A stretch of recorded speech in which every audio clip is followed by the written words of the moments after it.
Hey everybody, welcome to the video. It's Ryan Bodenheimer, also known as Max Afterburner, also known as your fighter pilot next door. I'm a former F-15E combat fighter pilot, F-16 Thunderbird pilot, and I love breaking down military tech, geopolitics, current events, and that is no exception today. Today we're going to talk about bombing Iran's underground cities. Iran houses its military infrastructure in underground cities that have tunnels that are up to a couple hundred feet deep.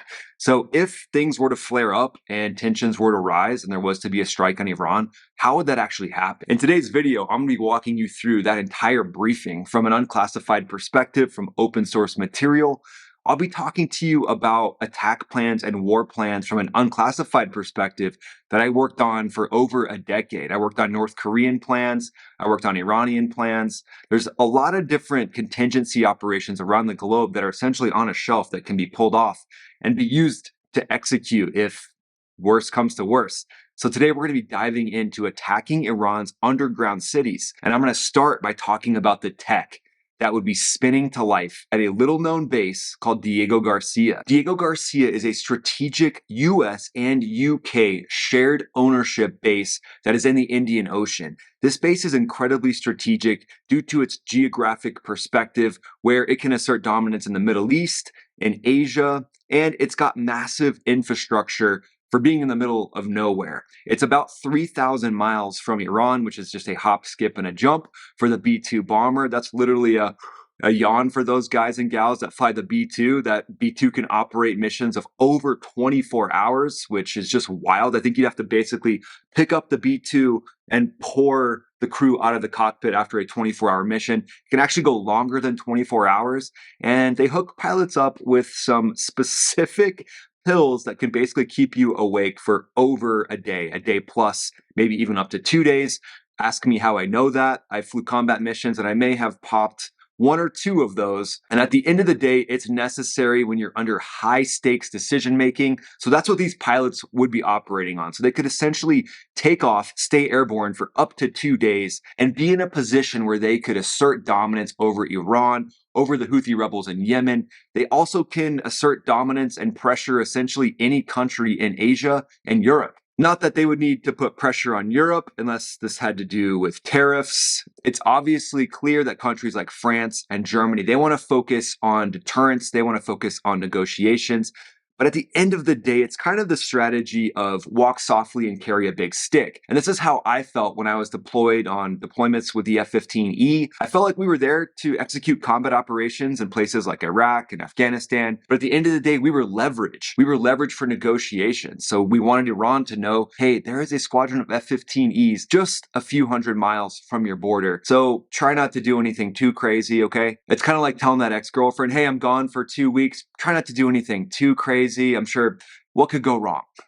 But the military infrastructure at Diego Garcia is incredibly important, and that centers around the length of the runway. A 12,000-foot runway, you've got options. Ideally, you would have multiple runways, but from satellite imagery of Diego Garcia, it looks like a one-runway configuration with a large taxiway right next to it. And recent satellite imagery has shown those beautiful B-2 bombers. There's just something about them. Those are just sexy jets. At the end of the day, there looks to be about 7 of these things that are stationed at Diego Garcia, with a handful more being operational out of Whiteman Air Force Base in Missouri in the United States. So you can pressure Iran with that base that's extremely close to them, within 3,000 miles. And then you could actually launch missions from Whiteman Air Force Base in Missouri directly to Iran as well. So it's kind of like you could pinch Iran from both sides, with the Diego Garcia jets coming from the south, the jets coming from the United States, obviously coming from the East Coast. So lots of different options to put pressure on Iran.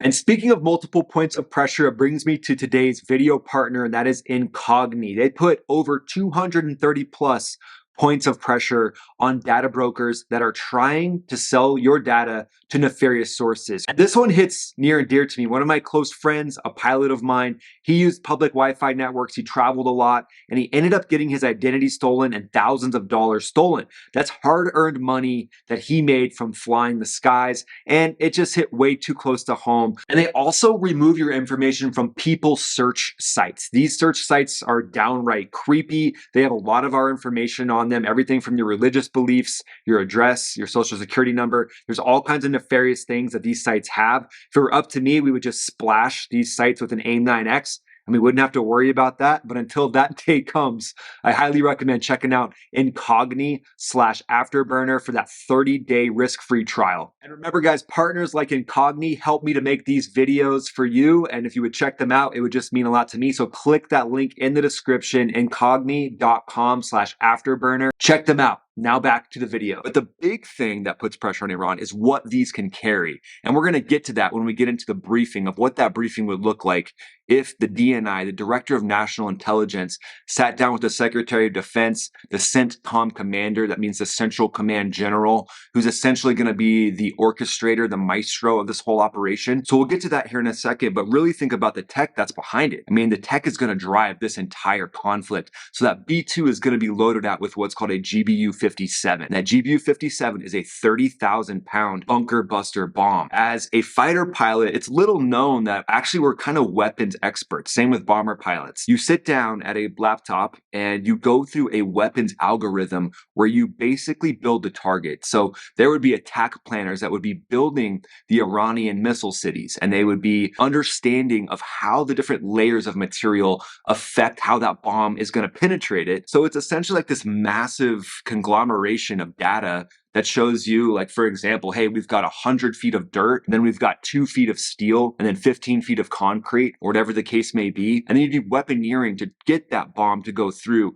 that exact situation. So it really comes down to the weapons planners and the weapons cells. So as you can see, when it comes to bombers, when it comes to fighters, it's really a big operation of a team. And that's what I really saw as operating in a combat fighter squadron, was how much of a team it actually is. At the end of the day, as a fighter pilot, you know, you're getting your crew rust. And, you know, not that we're high maintenance or anything. Fighter pilots, high maintenance.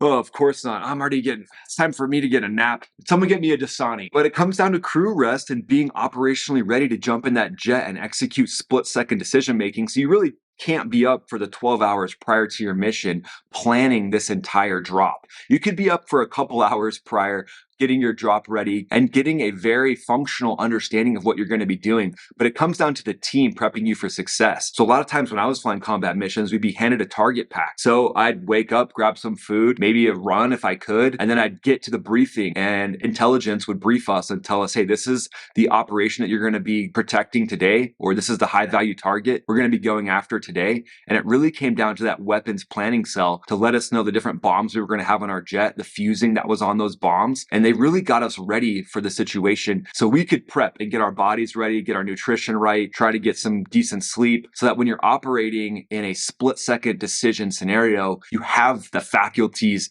to do that and you're not running on a couple hours sleep. So that weapons cell would be working overtime at Diego Garcia or somewhere on the East Coast, probably in Washington, D.C., maybe somewhere at the NSA, the National Security Agency. They'd be getting us ready to go downrange and be successful. So that team would have been working through the night, and then we would be handed a target pack. These B-2 pilots would be handed a target pack, maybe as they're running out to the B-2, as alarm bells are going off.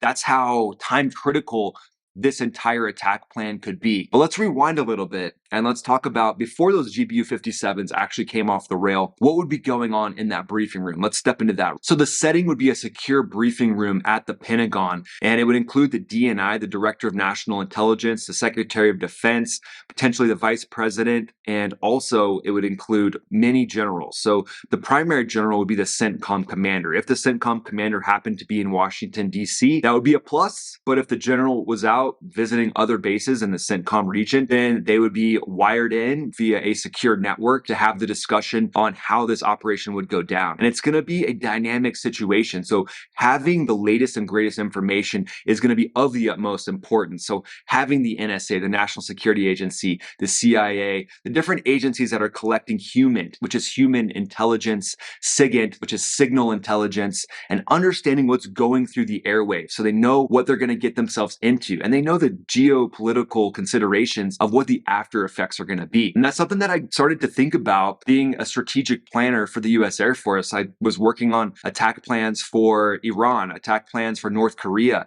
attack plans for Taiwan. It was really important to understand the ripples and to try to give civilian leadership the best idea of what might be happening as soon as bombs come off the rails. Because it's easy as, a military guy to sit back and think, okay, bombs came off the rails successfully. These underground missile cities have been hit. Job well done. I can go back to my trailer and get ready for my next scene. So as you can see, fighter pilots, we think of ourselves as high maintenance actors, but at the end of the day, there's some truth to that. As a fighter pilot, you have to be focused on the mission at hand. You gotta be focused on that exact moment to really do exactly what the civilian leadership has concocted based on their best resources. So let's step back into that briefing room, what might actually be being said. So the Secretary of Defense is gonna start out cordially. Good morning, everyone. We're here for a high-stakes briefing. And today we're going to be diving into targeting Iran's missile cities and what we need to actually get the job done and what needs to happen to reiterate to the world that we're in control of this entire situation and that we're doing this for a strategic objective and there was really no other option. The SecDef is going to go on to say this is a high-stakes operation. We need precision, clarity, and a full understanding of the risks. And so the CENTCOM commander's ultimate objective is to relay to the civilian leadership what is going to be done and why this needs to be done. And the general is going to elaborate. He or she is going to say, Iran's underground missile cities and nuclear enrichment sites like Natanz and Fordow pose a significant threat to regional stability. These facilities, some buried up to 500 meters under mountains, house advanced ballistic missiles, Qadr-H, Ahmad, Sejal, and potentially weapons-grade uranium enrichment capabilities. Recent intelligence confirms Iran is enriching uranium at near 90% at Fordow, a clear escalation. Our objective is to degrade these facilities, operational capacity, delay Iran's nuclear breakout timeline, and deter further aggression without escalating to a broader regional war. And that's a big point there. We don't want to escalate this thing to a broader regional war. And the general is going to really want to get that across to the SecDef and the DNI. He's really going to want to let everyone know we're not here to cause World War III. We're here for strategic objectives. And as a military war planner, it's really important to know what the ripple effects are going to be and what the consequences are going to be. The Secretary of Defense is going to go on to say, understood. Thank you, General. What's the exact plan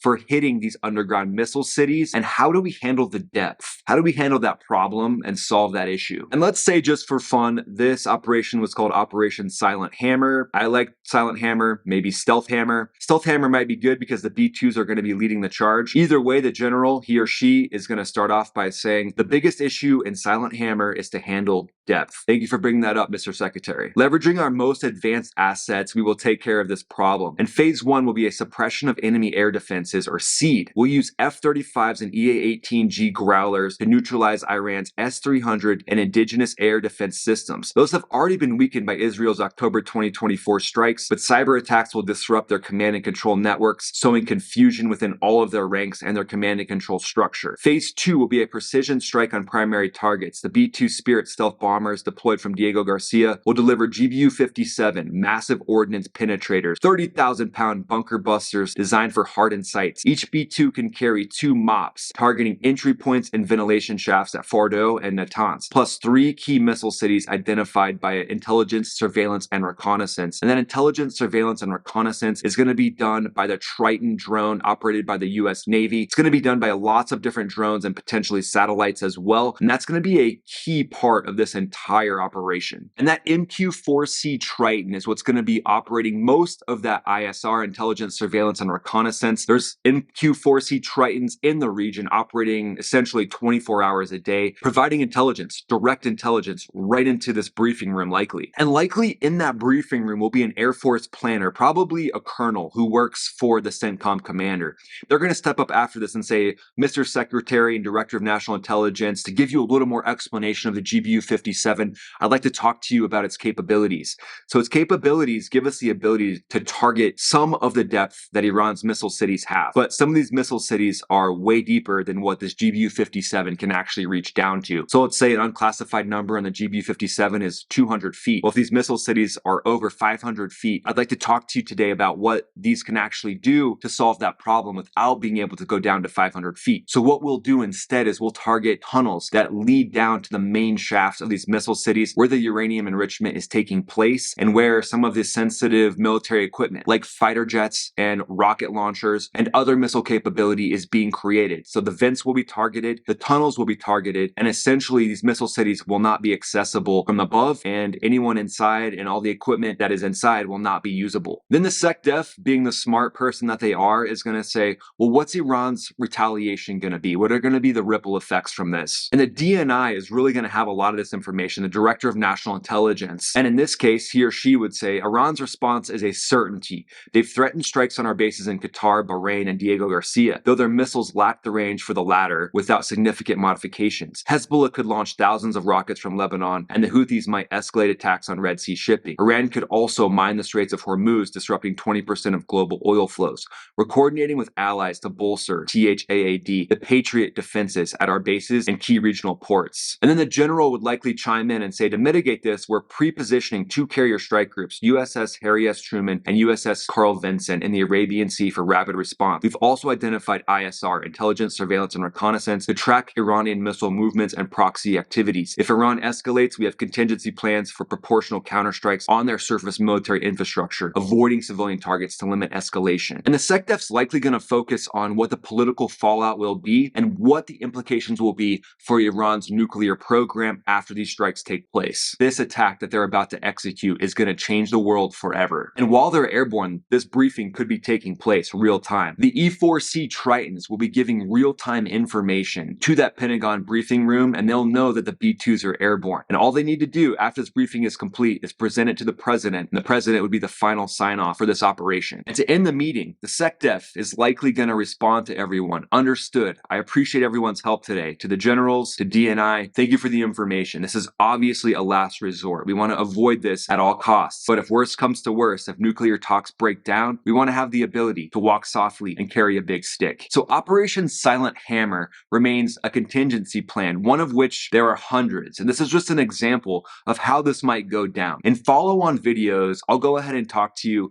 about that B-2 bomber crew's cockpit and what might be happening during the execution of this plan, how the bombs would actually be dropped, and how this might actually change the world forever. Thanks so much for watching, guys. It's Ryan, your fighter pilot next door from the Max Afterburner channel. Really appreciate you being here. The best compliment you can give me is just watch another video that'll pop up right here and subscribe to the channel. This is Ryan signing off from the Max Afterburner channel.